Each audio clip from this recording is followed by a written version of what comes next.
Hello बच्चों, कैसे हैं आप लोग। Welcome to come back to our YouTube channel grammar journey. आज के क्लास में हम देखेंगे identification and formation of noun. हम दिए गए वर्ड को कैसे समझेंगे कि ये नाउन है या नहीं है। यदि नहीं है और उसको बनाने की आवश्यकता है तो उसको हम कैसे फॉर्म करेंगे, कैसे फॉर्मेशन करेंगे, कैसे बनाएंगे। तो आज हम इस चैप्टर पे ये देखेंगे। आज का पढ़ाई यही होगी। अब इसमें ये है कि there are two ways by which nouns are formed. हम दो तरह से किसी वर्ड को नाउन के रूप में हम लिख सकते हैं। क्या क्या है, पहला देख लीजिए। If a word ends with MENT, SION, ENCE, ANCE, TION, TY, AGE, CY, URE, TH, NESS, SHIP, DOM, CE, FRY or AL, then the words are to be understood as noun and nouns are formed by using these at the end of verb। जिस भी किसी word के अंत में ये सब सारे मिलते हों तो समझिए कि वो नाउन है।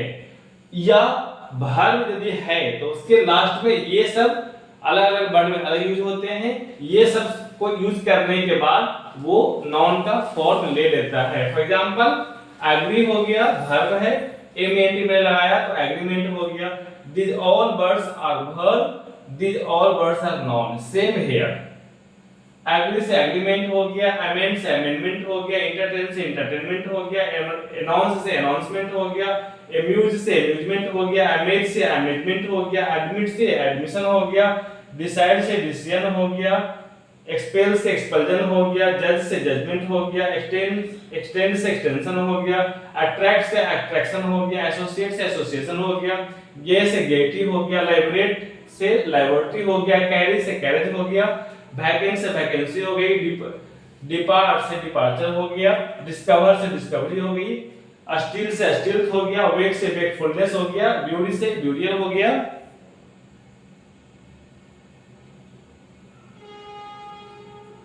डिफेंस से डिफेंस हो गया, एग्जिस्ट से एग्जिस्टेंस हो गया, ओबे से ओबीडियंस हो गया, एक्सेल से एक्सीलेंस हो गया, अबाउंड से अबाउंडेंस हो गया, अटेंड से अटेंडेंस हो गया, अप्लाई से एप्लीकेशन हो गया। सेम यहाँ पे ब्यूरी से ब्यूरियर हो गया, फ्री से फ्रीडम हो गया, अराइव से अराइवल हो गया, परफॉर्म से परफॉर्मेंस हो गया, ग्रीफ से ग्रीफ हो गया, प्रूफ से प्रूफ हो गया, रन से रेस हो गया, रिलायंस से रिलायंस हो गया, etc। तो जो लेफ्ट हैंड साइड कॉलम है उसमें वर्ब है, राइट हैंड साइड कॉलम में नाउन बनाए गए हैं।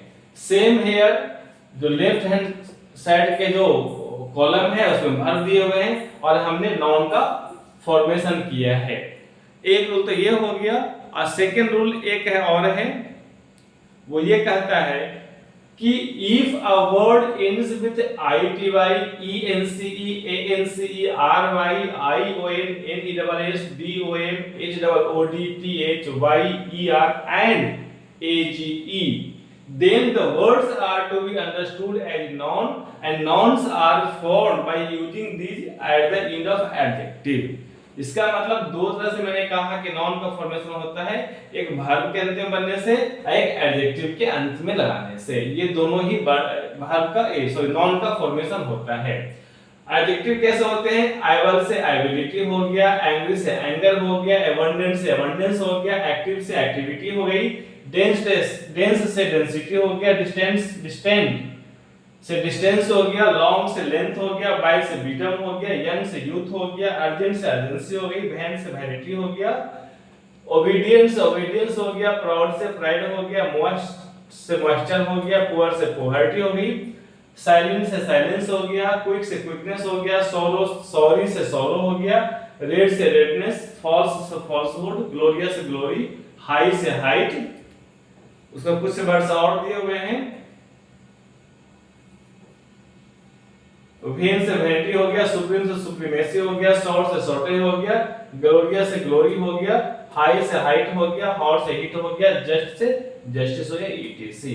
इतने सारे वर्ड्स को मैंने पिकअप किया है ताकि वो जो जितने दिए हुए हैं ये ITY, ENC सारे को मिला करके मैंने नॉन का फॉर्मेशन किया है। और सेम प्रीवियस जो मैंने स्लाइड दिखाया था इसे भी सेम है। सारे वर्ब जो भी मैंने रूल्स में लिखे थे ये सारे को MENTS जो भी चीजें हैं इसे मैं लगा करके सबका मैं एग्जांपल यहाँ पे देने का कोशिश किया है। तो ये हमारा 2 रूल्स था। तो नॉन का identification and formation of non समाप्त होता है। अब इसके बाद हम नेक्स्ट क्लास में इसका हम प्रैक्टिस कराएंगे। आप इसको एक बार स्क्रीनशॉट ले लीजिए और इसको बनाने का कोशिश कीजिएगा, देखिएगा कैसे हम बना सकते हैं या नहीं बना सकते हैं, कोशिश कीजिएगा। फिर मैं अगले क्लास में इसका एक्सरसाइज हम कराएंगे।